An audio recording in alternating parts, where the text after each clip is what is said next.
Bonjour. Alors aujourd'hui, un sujet un peu spécial que je vous propose. Je voulais vous présenter des maquettes depuis longtemps. Alors plusieurs problèmes. Le premier, c'est que je ne l'ai pas fait exprès, mais toutes les maquettes du F-15, toutes les versions du F-15 que j'ai, que ce soit au 1.44, que ce soit au 1.72, que ce soit au 1.48, sont dans un état pitoyable. Les boîtes sont dans un état pitoyable. Certaines se sont pris un dégât des eaux sur la tronche. D'autres, je les ai eues comme ça, donc dans des vides-greniers. D'autres ont subi les affres des déménagements. Voilà, il y a un petit peu de tout. Mais au milieu de tout ça, je me suis dit, est-ce que ça serait quand même pas intéressant de parler de cet avion? Parce que plusieurs fois, on a failli en parler avec Maître Ratatars, qui interviendra tout à l'heure. Mais je me suis dit que ça pouvait être intéressant d'en parler pour plusieurs raisons. La première, c'est que je n'ai pas l'intention de faire de F-15 tel quel. À un moment, j'avais l'intention d'utiliser des F-15 pour faire une version un peu customisée du F-302 ou F-303, je sais plus, que l'on voit dans Stargate. Il y a des maquettes de F-15 qui m'ont fortement inspiré pour faire des kits bash, sincèrement. Ensuite, il y a d'autres maquettes comme celle-là qui est devant, une maquette du F-15 ou un 48 de Hasegawa que j'ai eu pas cher dans un vide-grenier dans le 12e arrondissement à Paris, qui m'a fait dire que ça serait quand même sympa d'en faire quelque chose parce que la maquette a été commencée, mais on verra ça tout à l'heure. Mais il y a deux autres questions que je me suis posées. En fait, c'est est-ce que ça serait pas intéressant de faire un F-15 aux couleurs, par exemple, de Starscream, donc un des vilains Decepticons de Transformers, voilà. Et surtout, il y a un projet qui est tentant de lancer autour d'un F-15 modifié, avec un plan canard, avec des ailes un peu différentes, avec un empennage arrière un peu différent, avec des tuyères qui sont carrément vectorielles, je crois que c'est le terme, un petit peu comme on voit sur le YF 21 dans Macross Plus. Enfin voilà, donc Pat Laborde, qui est un de mes films d'animation japonais préférés, qui date, si je me rappelle bien, de 91.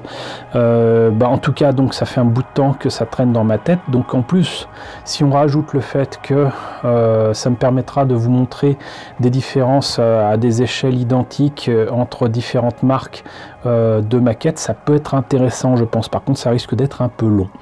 Donc avant toute chose, il va nous falloir quand même parler de cet avion, j'allais dire mythique, cet avion américain, donc du F-15. Et ce que je vous propose, c'est de passer directement à une petite discussion avec Ratatars.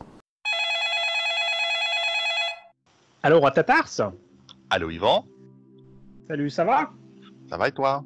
Écoute, ça va très très bien. Et donc, comme je l'avais dit la dernière fois, je voulais te causer, je voulais surtout que tu nous causes d'un sujet assez particulier autour d'un avion assez particulier américain qui est le F-15. Le F-15, le Eagle. Voilà, sachant que j'ai remis la main sur pas mal de maquettes là que je vais présenter. Il y en a avec un projet assez particulier, en fait deux projets particuliers, un qui pourrait être très simple à mettre en place, qui serait de transformer ma fangalourchée, de faire un Starscream à partir d'un de ces F-15 en référence avec ce personnage de Transformers, Ah oui. ou de faire carrément le F-15 qui apparaît dans le deuxième film de Pat Laborde de Mamoru Oshii, qui est pas mal non plus. Et donc du coup je me suis dit avant de me lancer dans ces projets un peu fous, sachant que de toute façon j'ai plusieurs maquettes, donc à la limite je peux peut-être même faire les deux si je suis complètement dingue et que j'ai du temps à perdre. Et soyons fous. Voilà, soyons fous. Mais qu'est-ce qu'on peut dire quand même sur ce brave F-15, un avion qui a été développé et qui existe depuis déjà un petit bout de temps quand même. Eh ben oui, un gros bout de temps même, parce que c'est ce qu'on pourrait appeler un vétéran. Pour plusieurs raisons. C'est parce que son premier vol, il l'a fait en 1972. Hein. Donc ça remonte quand même pas mal, ça ne rajeunira personne. Ne te sens pas spécialement visé, hein, mais c'est vrai que moi j'étais pas né par exemple. Voilà, donc je peux me sentir visé. Il a été introduit dans l'US Air Force en 76. Hein, donc 4 ans de pseudo-développement et de mise au point et de transformation des équipages, parce que c'est aussi ça, l'introduction en service.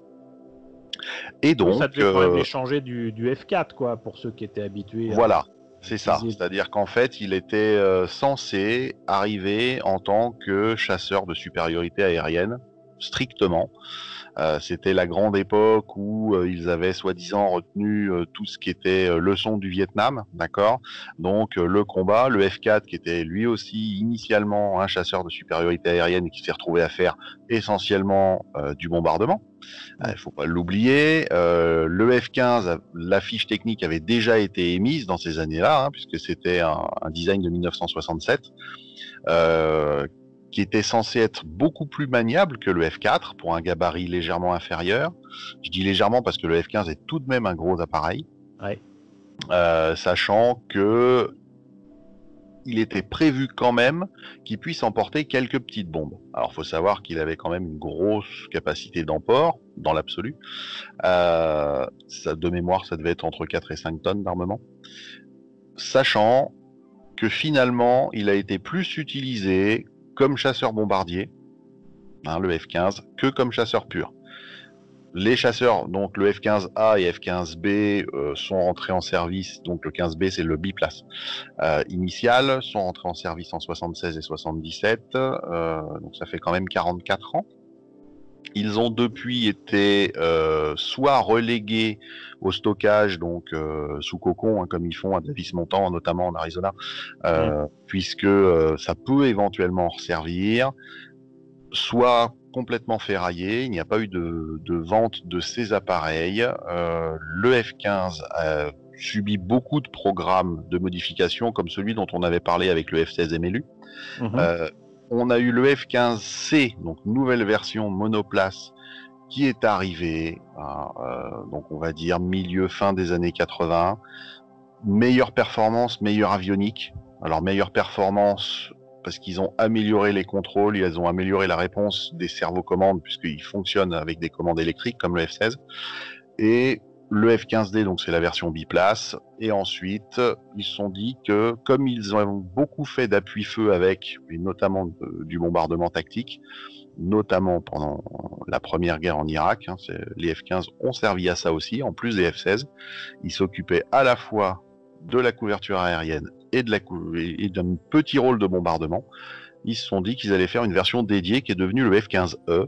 Donc le F-15E, c'est une version normalement qui peut faire de l'interdiction aérienne, donc il emporte toujours ses missiles anti-aériens, mais qui est vraiment dévolu à servir de camion à bombe.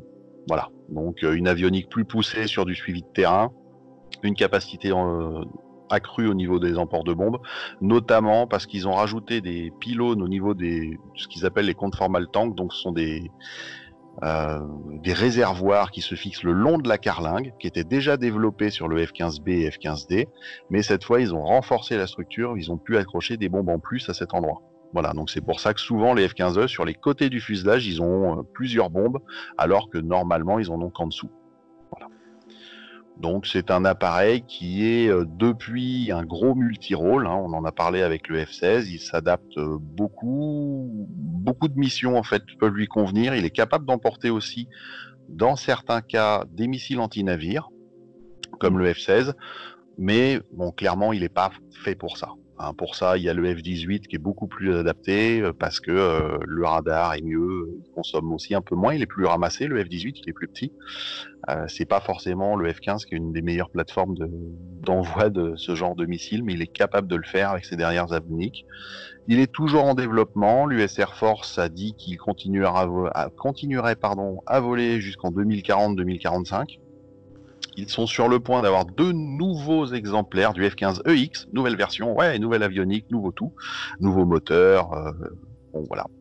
Avec éventuellement une prise en charge de communication en réseau, etc. Donc on sent que le programme de drone de combat va pouvoir être adapté aussi avec ce F-15EX qui devrait arriver. Enfin, ça semble choisir ce chemin. Donc on serait sur une capacité accrue quand même, et surtout sur une longévité exceptionnelle pour un chasseur de cette taille. Parce que Oui. si on imagine le premier exemplaire en 72, enfin premier vol en 72, et qui continue à voler en 2045, ben voilà, hein, on est quand même pas mal, hein, à 70 ans de service. Là actuellement, ce qui vole et qui a 70 ans de service sont les avions de la Seconde Guerre mondiale. Donc on va pas se mentir, quand même des antiquités, hein. Parce que ça, c'est une antiquité. On va pas, voilà, s'il n'y a pas d'autre mot, c'est pas parce qu'ils étaient modernes en 45 que maintenant ce ne sont pas des antiquités. Ce sont des très jolies antiquités. Tu connais mon goût pour ces coucous, mais voilà. Donc non, ils se disent non, mais dans 20 ans, il volera encore. On s'en servira de ci, de ça. Voilà. C'est assez incroyable. Sachant que le F-15E Strike Eagle a été un des plus exportés du F-15. Hein. Après, il n'y en a pas eu tant que ça de construit pour l'instant. Mais bon, on n'a pas non plus 50 forces aériennes qui utilisent le F-15. On a nos amis japonais, puisqu'ils ont même fabriqué des versions sous licence. Hein. Ils avaient fait aussi un essai sur porte-avions, mais ça n'avait pas fonctionné. Ah bon? Voilà, F-15N. Alors, bon, fonctionne pas. Navy. C'est ça. Alors, le F-15E, lui aussi, est en développement et ils essayent de réduire sa signature radar, notamment avec des nouvelles entrées d'air, etc. Bon, ça suit son cours, on va dire. C'est-à-dire que c'est un appareil qui, même s'il est vieux, la cellule apparemment vieillit bien, il n'y a pas trop de problèmes de craquelure, etc. Et donc, ils se permettent de dire qu'ils vont continuer à produire ce design dans les années à venir. C'est assez c'est inattendu quelque part pour un avion, mine de rien, de conception des années 70. Oui, c'est fou ça quand même. Voilà. C'est complètement fou. Ça explique peut-être la raison pour laquelle il apparaît justement, même si effectivement ce sont des avions qui ont été développés chez les Japonais aussi, sous licence. C'est peut-être pour ça aussi qu'ils apparaissent dans Patlabor 2. Oui, sûrement, sachant que la dotation à F-15 du Japon, hein, des forces aériennes japonaises, doit correspondre peu ou prou avec le film. Donc c'est quelque chose qui était dans l'actualité. Encore une fois, on a beaucoup de choses dans les mangas et dans les animes qui ressortent de l'actualité, qui exploitent l'actualité. Et je pense que ça en faisait partie. Bon, avec cette différence quand même, c'est que même si c'est supposé se passer au tout début des années 2000 et que le film est sorti début des années 90, il proposait déjà des F-15 modifiés justement, beaucoup plus tout à fait. Avec qu'on appelle ça, des tuyères vectorielles, c'est ça? Voilà, tuyère vectorielle, plan canard, et en fait, ça a été pompé une nouvelle fois sur un design existant, qui est le F-15 STOL, donc le F-15 MTD, hein, c'est le même appareil, qui a été utilisé par la NASA pour faire des recherches justement sur tous les domaines de vol, haute incidence, etc., comme on en a parlé notamment avec le F-16 XL, Oui. sur d'autres... il y a eu d'autres itérations du F-16 également. Et c'est vrai que ce F-15 STOL ou le F-15 MTD était un F-15B, donc un biplace cette fois-ci qui était modifié. Dans Patlabor, dans Patlabor 2, c'est un monoplace. Et il a été modifié avec des plans canards, donc qui étaient des dérivés des stabilisateurs horizontaux, donc les stabilisateurs arrière d'un F-18, qui lui servaient de plan canard. Initialement, hein, pas sur le design de Patlabor 2. Et les tuyères vectorielles, c'était des moteurs de F404, donc de mémoire de F18, qui avaient été placés avec des tuyères vectorielles, première génération. En tout cas, c'est bien joli. On a l'impression de voir, comment dirais-je, le résultat des amours coupables entre un YF-23 et un F-15. C'est un peu ça. C'est un peu ça. Alors, sachant que c'est antérieur, est-ce que ce serait pas le papa? On ne sait pas. Moi, de toute façon, la question reste toujours entière pour moi de savoir si je me contente de faire un truc aux couleurs de Starscream où il n'y a pas besoin de modifier quoi que ce soit d'autre, hein, puisque en plus je crois qu'il est quoi, bleu, blanc, rouge. En gros, c'est ça. Hein, voilà. Puisque bon, pour faut ceux quand qui même ne le faire de savent pas, beaux insignes Decepticons. Il faut bien le faire. Il faut bien le faire. Mais oui, ça c'est. Faut quand même le préciser aux jeunes générations qui n'ont pas connu la première série et les premiers jouets. Starscream est un F-15. C'est ça. Qui se transforme en robot et qui a des frères, dont un qui a des ailes un peu différentes, si je me rappelle bien, là quoi, 3 frères, 2 frères, je sais plus. Parce que rien ne m'oblige non plus à faire Starscream, je peux très bien faire, comment il s'appelle, Dreadwing, c'est ça? Je sais plus. Dreadwing, ça ne me dit rien en F-15. Enfin, non, il a 2 frangins officiels et ensuite il s'est fait 3 clones qui sont complètement cinglés et qui eux ont des designs différents. D'accord, parce qu'il y en a un qui sont est les bleu. Coneheads. Voilà, oui. Mais il y en a un qui est bleu, il y en a un autre qui est rouge avec des ailes avec des espèces de réacteurs supplémentaires sur les ailes là pour faire atterrissage et décollage vertical. Ça c'est Trust et c'est un Conehead. C'est un des clones. Ça. D'accord. Enfin bon, c'est la simplicité voudrait que je fasse Starscream, mais on va voir. De toute façon, j'ai plein de maquettes. Il sera peut-être possible de faire l'un ou l'autre. C'est pas ce qui manque en fait en modèle de F-15, ça faut quand même bien l'admettre. Non, c'est sûr, c'est un des avions qui a été pas le plus reproduit, mais un des plus reproduits très clairement ces dernières années, parce que c'est un avion qui est assez emblématique en faisant la pub, que ça soit voilà. On veut voir une image de l'US Air Force, boum, en général on voyait un F-15, hein, jusqu'au début des années 2000 c'était comme ça. Oui, bah même dans Stargate. Hein. Oui, aussi. Oui, mais ça, il faisait avec des images qu'on pouvait avoir au département de la Défense. Donc, c'était forcément, entre guillemets, tiré des vidéos officielles avec les espèces de la moitié de pub pour la Défense, coucou. Voilà. Le contenu était forcément officiel. Pour la série proprement dite, oui. Pour l'un des derniers films qui s'appelle Stargate Continuum, que je recommande à ceux qui ne connaissent pas. Où il y a un changement dans la ligne temporelle. On voit effectivement des F-15, on voit même les héros dans de vrais cockpits de F-15, ce qui prouve que l'armée américaine a mis à disposition ces joyeux coucous pour des scènes spécifiquement tournées pour Stargate, et moi j'ai trouvé ça assez sympathique. Après, sinon, parce que pendant qu'on parle, ma mémoire revient un peu. Tu as le noir et violet qui est Skywarp, qui est une très jolie livrée aussi, oui. Un des frères de Starstream. Et le bleu, c'est Thundercracker. Ok. Voilà. Qui est un peu plus fade parce qu'il y a moins de couleurs quelque part, entre guillemets. Oui, mais ça reste une possibilité. Et puis, c'est ça. Puis, je suis sûr que te connaissant que tu as suffisamment de maquettes pour faire les 3. Mais de mémoire, je dirais pas plus de 20. Voilà, c'est ça. Bah donc tu vas pouvoir les faire sous toutes ces formes. Il va falloir découper et les transformer en robots maintenant. On compte sur toi. Mais ouais, faut voir.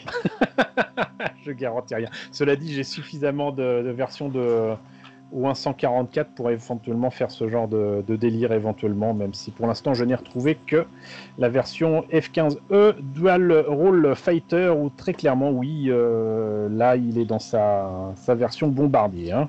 C'est ça. C'est un biplace. Je pense qu'il y a plus de grappes pour les bombes que pour la maquette elle-même.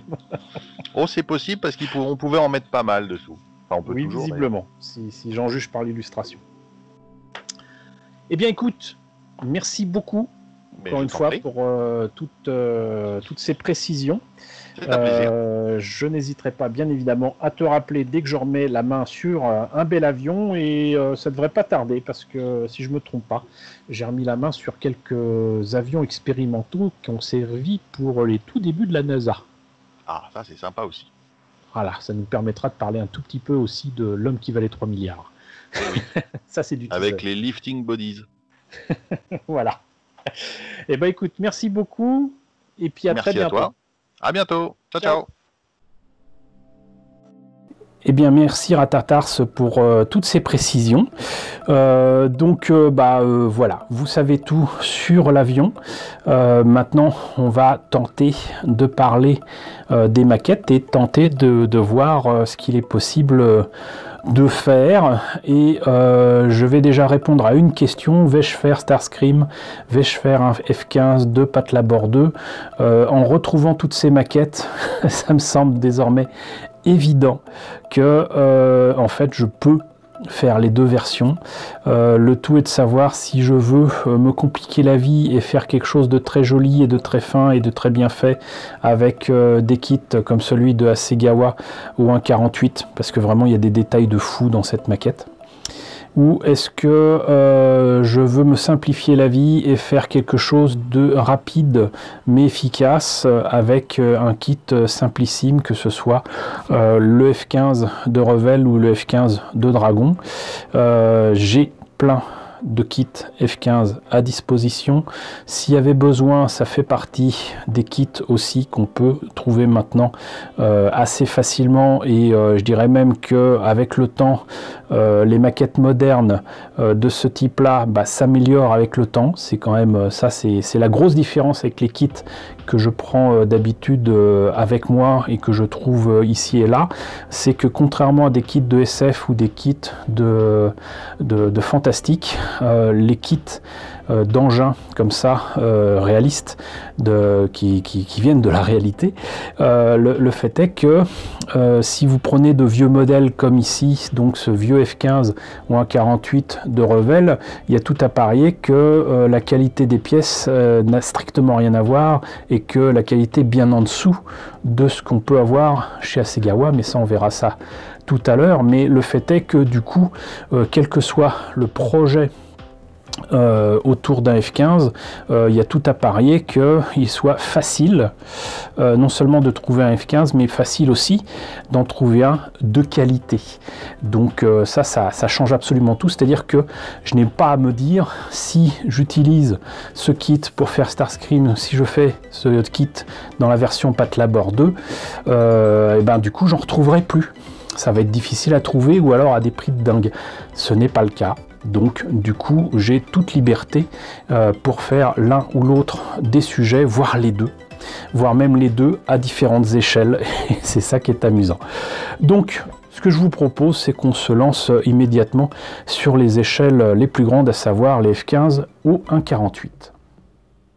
Alors on commence par un kit au 1.48, donc avec carrément une boîte consacrée à Chuck Yeager, qui était donc un pilote d'essai américain, si je me rappelle bien. Yeager Super Fighter, c'est Revell apparemment avait consacré une gamme de maquettes autour de ce monsieur. Vous le voyez, la boîte n'est pas en bon état. Vous le voyez aussi, par contre, le prix était carrément marqué dessus, 3 €. Donc je savais que de toute façon qu'on avait là affaire à un kit pas en bon état et peut-être déjà commencé ou quoi. Au final il n'en est rien, on va voir ça. Par contre c'est pas pour le faire tel quel, encore une fois, que je l'ai pris, et au cas où je voudrais en faire par exemple Starscream, c'est parfait, parce que il n'y a pas de super détails d'un kit, j'allais dire moderne, et encore faut se méfier parce que parfois il y a des kits anciens qui étaient vraiment très bien. Quoi qu'il en soit, donc ce kit là, de quand date-t-il? D'après ce qu'on voit là,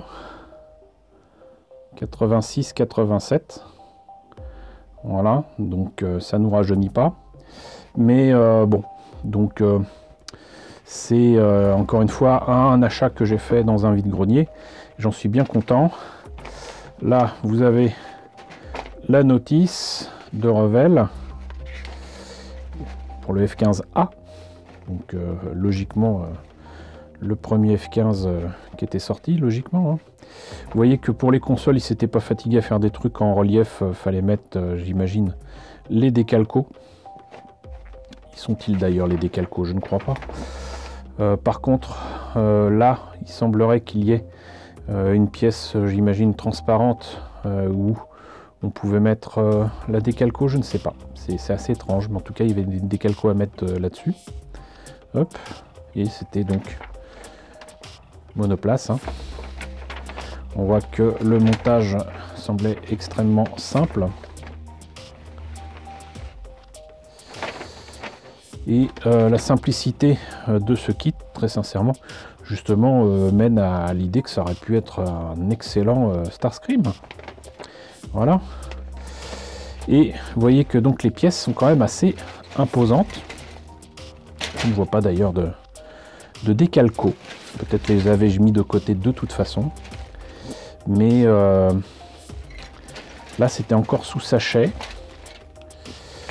Je sais pas si je vais oser ouvrir parce qu'il y a des pièces qui m'ont l'air d'avoir s'être échappées. Est-ce qu'il y a les pièces transparentes? Je ne les vois pas. Bon, la curiosité l'a emporté sur la prudence. J'ai enlevé le sachet, j'ai laissé quelques petites pièces dans le sachet plastique.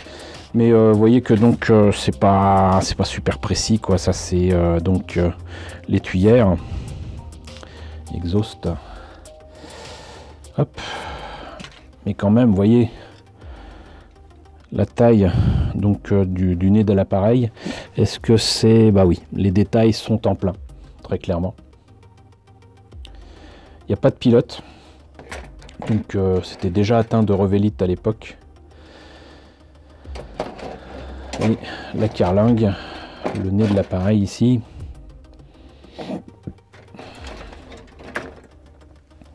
L'appareil c'est en plein. Ici aussi, mais encore une fois, je le répète, c'était pas pour faire le F15 directement, c'était pour en faire autre chose, un kit bash quelconque, ou certainement pas quelconque en fait. Donc voilà pour ce F15A Eagle de Revell. Voyons un autre gros morceau, un 48 que j'ai de Hasegawa. Alors voilà le modèle Hasegawa, donc au 1.48. Très clairement c'est pas le même niveau et en plus de ça c'est encore une fois un kit que j'ai acheté non pas neuf mais en vide-grenier et j'en suis content parce que même s'il était déjà commencé, il m'a pas coûté bien cher. Je crois qu'il a dû me coûter peut-être 10-15 €, même pas. Et des kits Hasegawa comme ça ou en 48, ça court pas les rues dans les vide-greniers. En plus de ça, je l'ai trouvé dans le 12e, à 2 pas donc de chez mes amis du Petit Train Bleu, hein, pas très loin de Porte de Charenton. Et c'était rigolo à trouver. Donc c'est le F15C. Et donc la boîte est en très mauvais état, mais c'est certainement de ma faute. Des décalcos sont présentes là. Alors est-ce que c'était justement pour faire la version japonaise? Je sais pas. Parce que là la planche m'a l'air quand même d'être complète. Il y a ça en plus. Mais vraiment en plus. Je pense pas que ce soit ce kit là. La planche semble avoir eu des petits soucis là. J'espère que ça ira. D'ailleurs là, il y a bel et bien les pièces transparentes. C'est vrai que je ne l'ai pas dit pour le précédent kit de Revell, mais il est possible que je l'ai acheté sans la verrière, mais il est possible aussi que j'ai utilisé la verrière. Cette forme-là me dit quelque chose. Pour un de mes kits bash de Viper, c'est tout à fait envisageable. Et c'est la raison pour laquelle j'achète ces kits-là de toute façon à vil prix dans des vides-greniers, hein, entendons-nous. Et donc là, vous voyez que il y a très peu de grappes qui ont survécu, uniquement les grappes avec les petites pièces. Visiblement, c'est une personne qui a tenu absolument à commencer ce kit en coupant les pièces, en les ébarbant sans les monter au fur et à mesure. Ça, c'est quelque chose que je ne recommande pas, parce qu'on a vite fait de ne plus savoir à quelle pièce se fier, en fait, finalement, pour le montage. Mais bon, cela dit, c'est proprement fait, et en plus de ça, il y avait ici ceci, et encore je pense que hop, voilà, c'est supposé être ça. Voilà, donc vers Linden qui proposait des pièces ultra détaillées, sauf que bah, entre ce que je vois là sur le dessin et ce que je vois là, il y a quand même une sacrée différence. Et puis surtout, une fois dans le cockpit, est-ce qu'on le verra, ça? Rien n'est moins sûr. Rien n'est moins sûr. Mais bon, l'important, c'est que ce soit là. Du coup, est-ce qu'il y a la pièce d'origine? Je ne sais pas non plus. Mais c'est un candidat. En plus de ça, donc il y a donc les ronds des marquages japonais. C'est peut-être moi qui les ai mis, cela dit. Parce que bon, dès que j'ai vu ça, en fait, j'ai pensé au F15 de Patlabor. Regardez-moi les détails par rapport au modèle de Revell. Regardez-moi les détails en creux, finement gravés. Regardez-moi ça. C'est juste superbe. Là, vous voyez, par contre, ça n'a pas été poncé. Ça a été placé, mais pas poncé.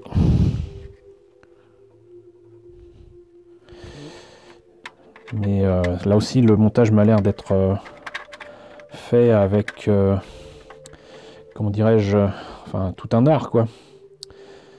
Avec brio. Mais rien que là, vous voyez. Alors, si je mettais... Voilà.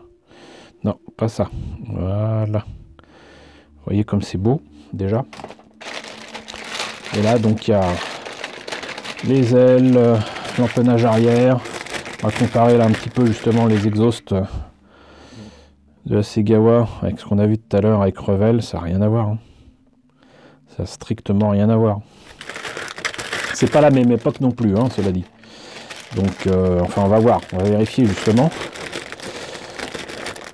Et donc ça c'est un candidat tout à fait possible concernant la possibilité de faire... Est-ce que ça vient de là ça? Pas sûr, c'est pas la même couleur. Mais c'est un candidat tout à fait envisageable pour faire la version Patlabor. Et il faut que je vous montre ça. À un moment c'est vrai que je ne me rappelais pas, mais avec des amis comme June par exemple, on s'amusait à lire ce qui était écrit, parce que là, vous voyez, il y a du japonais, mais il y a aussi de l'anglais, de l'allemand et surtout du français, directement sur la notice. Et un français très particulier, ça c'était avant Google Crad. Le McDonnell Douglas F-15C Eagle, le principal chasseur de l'US Air Force, est dit à être le monde puissant, supériorité aérienne chasseur. Dans décembre 1969, le Air Force choisit McDonnell Douglas à développer le prochain principal chasseur à replacer le F-4 Phantom II. Écoutez, si vous voulez continuer à rigoler, je vous laisse faire pause et vous lirez ça tranquillement chez vous. Mais bon, voilà, c'est pas bien de se moquer. Mais bon. Et j'aime bien les notices de cette époque-là, je pense que c'est les années 80 d'Hasegawa, parce que c'était en bichromie. Et je trouvais ça très agréable à l'œil, tant qu'on lisait pas le texte. Et d'ailleurs, ils continuaient à mettre des trucs dans toutes les langues ici. Voilà, donc en plus de ça, vous avez là par contre un document en couleur Painting Guide pour ce F-15C. Et de quand date-t-il? Ah, ils m'embêtent, hein, ils le mettent pas. Bon, par contre, ils indiquent des choses pour Gunze Sangyo, je ne sais pas pourquoi. Mais voilà, ça c'est bien sympa, quoi. De mettre tout ça. Et on voit que c'est pas du tout non plus la même logique de construction des pièces. Alors que c'est la même échelle qu'on a vu tout à l'heure. Cependant, c'est pas le même F-15 non plus. Hein. Il y a certainement beaucoup de différences entre le F-15A et le F-15C. Donc voilà, et j'ai toujours pas de date. Si, enfin. 1986. Vous voyez? Donc voilà pour ce kit Hasegawa au 1,48. On a vu des gros morceaux. Maintenant, on va commencer à voir des maquettes un peu plus petites. Alors, là, on arrive à une portion de la vidéo qui va m'être difficile à présenter. Parce que j'ai beaucoup de kits de F-15 en maquette. Mais je dois bien vous avouer que beaucoup d'entre eux, je ne les avais pris et achetés à vil prix, souvent en vide-grenier, que pour des pièces. Donc là, en plus, j'ai pas beaucoup de pièces à vous présenter correctes, quoi. Les boîtes, c'est encore pire. C'est encore pire. Là, par exemple, un kit Academy Hobby Model Kits du F-15E Strike Eagle. Vous voyez dans quel état c'est, mais très belle boîte, hein, par contre. Du coup, je vais peut-être présenter ça après, mais là, une autre boîte qui est même carrément bleuie par le temps, mais toujours d'Académie. Là, du F-15C et F-15 Eagle tout court de monogramme. Il y a écrit Notice en français, qui est une maquette qui, à mon avis, n'est pas bien jeune. et donc que j'ai certainement acheté là encore à vil prix. Et que je vous prévienne, je vais vous présenter les notices, mais après pour les pièces, je vais vous expliquer pourquoi c'est en vrac. Et voyons déjà les notices. Je tiens à présenter les notices parce que très sincèrement, pour les pièces ça va être rigolo, vous allez voir. Mais en tout cas, là il y a des choses à voir aussi. Vous voyez que c'est tellement vieux la notice du monogramme que c'est jaune d'un côté et pas de l'autre. Ça a dû traîner chez quelqu'un qui fumait ou quoi, j'en sais rien. Mais donc là on voit que ça date de 1974. C'est-à-dire que, mine de rien, l'année prochaine, ce kit aura 50 balais. Et il est toujours bon d'avoir ce genre d'informations et de voir un petit peu ce que ça donnait. Notamment en kit bash pour avoir peut-être d'autres pièces à l'identique pour reproduire des choses. Voilà. Mais ça n'a visiblement pas beaucoup évolué avec le temps ici. Il y avait même donc de quoi faire le radar.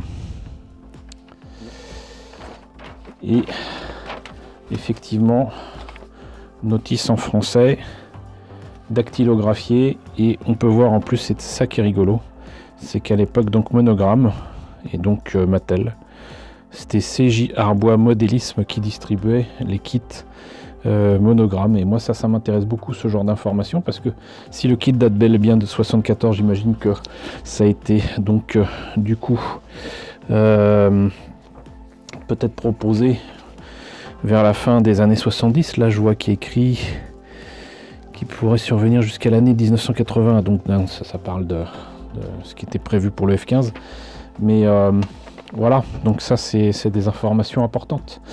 Mais sinon donc on a là les notices Académie pour le F15C, le F15E. Est-ce que logiquement on a exactement la même chose? Eh bien écoutez, à part que voilà, là c'est monoplace, là on voit bien que c'est les mêmes pièces et la même notice pour le fuselage, si ce n'est que là donc c'est biplace. Donc je ne vais pas dire que c'est exactement la même chose, mais en fait si. Voilà, là aussi c'est intéressant. Parce que des fois on a, avec une même marque au hasard Revell, on a, je vous l'ai montré, je vais vous le montrer avec les versions à 144, on a des kits qui sont très différents.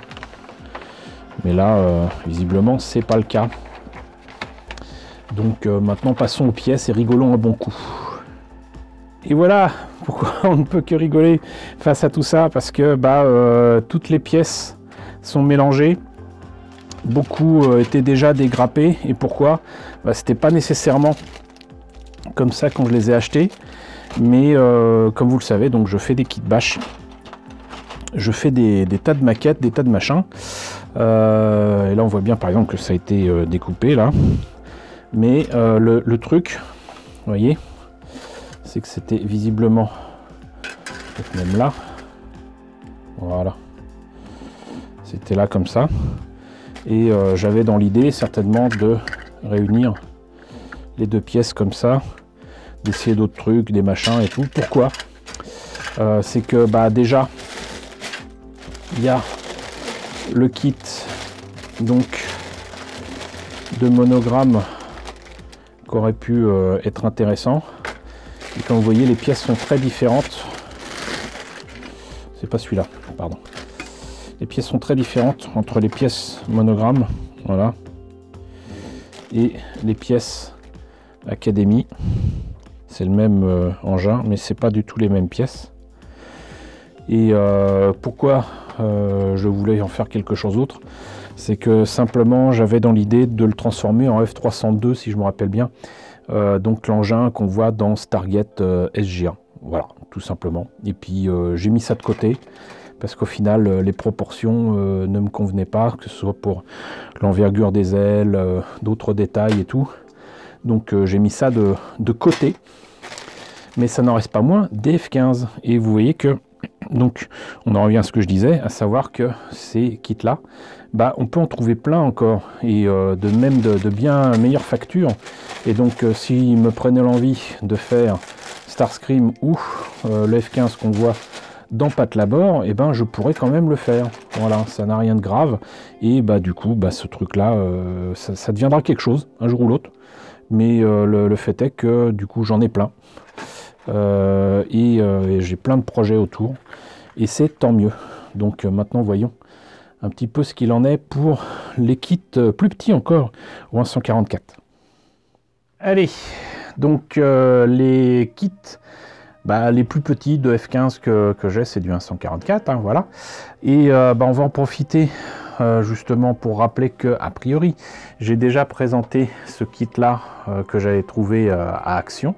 Donc si c'est bel et bien le cas, je vous mets le lien ici. Mais on va en profiter quand même aussi pour présenter la différence qu'il peut y avoir, encore une fois, dans le temps. Puisque, je vous le remonte quand même, mais ce kit là est d'une incroyable précision, même pour du 144. C'est juste incroyable le niveau de détail qu'il y a là.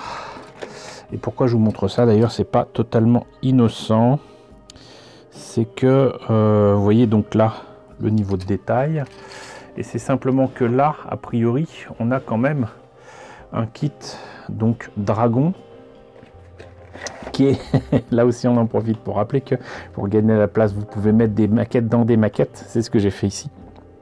Là donc c'est un gros kit Dragon dans lequel je n'ai pas hésité une seule seconde à mettre un kit donc Minicraft Model Kits donc du F15A, qui est une version différente du F15E, et tellement différente que même le kit est différent. Mais pour autant, donc là on a là les pièces, vous voyez, de ce kit Dragon, et on voit bien que c'est pas du tout la même chose.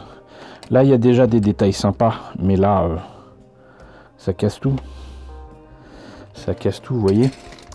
Voilà, mais donc là ce kit donc de Minicraft, et que là aussi pareil, on est un niveau largement en dessous du modèle Dragon. Ça peut rien avoir, et donc a priori on a là quand même des candidats possibles pour une version soit Starscream, soit du F15 évolué qu'on voit dans Patlabor 2. Voilà, mais on n'en a pas fini. On n'en a pas fini parce que donc là on a déjà 3 kits au 144 du F15, mais je vous ai retrouvé aussi d'autres modèles que j'ai depuis de nombreuses années, et que je comptais faire pour une exposition donc en rapport étrangement avec Macross, mais si étrange que cela, non, puisque là on a donc un F15A Eagle de Revel ou un 144 qui franchement ne paye pas de mine, hein, voilà, et un autre de Italeri, le F15C, toujours en 144. Et pourquoi je les ai mis de côté ceux-là? Parce que là vous en avez un que j'avais commencé, jamais terminé mais commencé, voilà, donc ça c'est à partir de celui-ci. Et si je ne me trompe pas, on a là aussi une version commencée mais pas terminée du F15. Il n'a pas ses dérives lui, mais vous voyez que donc ça a été commencé, barbouillé même, je dirais. Il y a facilement 20 ans. Et déjà là, on voit quand même la différence, même au niveau des tuyères. Franchement, entre guillemets, il n'y a pas photo. Voilà, mais encore une fois, c'est que on a, entre guillemets, des vieux kits ou des kits plus ou moins détaillés ou moins détaillés que d'autres. Voilà, mais ça avait été commencé. Et même si c'est commencé, si je veux les reprendre pour faire un autre projet que ce que j'avais prévu, rien ne m'en empêche. Rien ne m'en empêche. Ça veut dire qu'il est possible aussi de prendre des kits commencés par d'autres, hein, s'ils ne sont pas foutus avec trop de colle de partout et quoi. C'est envisageable. Voilà. Mais donc ça, c'est pour les kits OIN 144. Bon, et bien voilà. Donc, encore une fois, merci Ratatars de nous avoir renseigné sur ce bel avion américain. En attendant, bah, vous l'aurez compris, hein, je vous l'ai répété plusieurs fois, avec ce genre de kit, inutile de se demander si on peut faire ou doit faire un projet ou un autre. Il y en a suffisamment et de toutes les qualités à disposition pour que vous puissiez faire tout ce que vous voulez, quand vous le voulez, et pas forcément en se disant bon bah ce modèle là je ne l'aurai plus. Enfin, tout dépend de ce que vous recherchez évidemment, mais le fait est que bon, pour des projets aussi simples que le Starscream, vous voyez que bon, c'est pas ce qui manque comme proposition. Et si vous voulez faire un bel avion bien détaillé qui ressemble à celui de Patt Labor 2, vous pouvez, et vous l'aurez compris aussi, il y a quand même pas mal de pièces utilisables pour faire des kits bash sympas, notamment des engins de Stargate. Voilà, ce ne sont que 3 exemples parmi tant d'autres. Reste que j'ai trouvé ça quand même amusant de vous faire partager mes réflexions sur ces kits, sur ce qui existait, sur ce que j'avais déjà fait, surtout OIN 144. Et j'ai hâte de vous montrer éventuellement donc les projets en question, un de ces 4, mais ça sera pas pour tout de suite. Voilà, petite précision, cette vidéo m'a pris énormément de temps. Elle s'est répartie sur non pas des mois mais quasiment 2 ans, donc voilà, soyez prévenus. Ne soyez pas étonnés si vous déceler quelques petites incohérences. Voilà, en tout cas j'espère quand même que cette vidéo, pour longue qu'elle fut, vous a intéressé. N'hésitez pas à me dire ce qu'il en est dans la section commentaires, n'hésitez pas à liker, n'hésitez pas à partager, n'hésitez pas à vous abonner si ce n'est pas déjà le cas. Coucou aux nombreux abonnés qui nous ont rejoints ces derniers temps, bienvenue ici, coucou aux grands anciens qui me suivent depuis 7 ans, merci à tous de votre fidélité, merci à tous de votre soutien sur Tipeee et sur Paypal. Surtout prenez soin de vous, je vous laisse avec la liste des contributeurs de la chaîne et je vous dis à très bientôt, qui sait, pour la présentation d'un nouvel avion.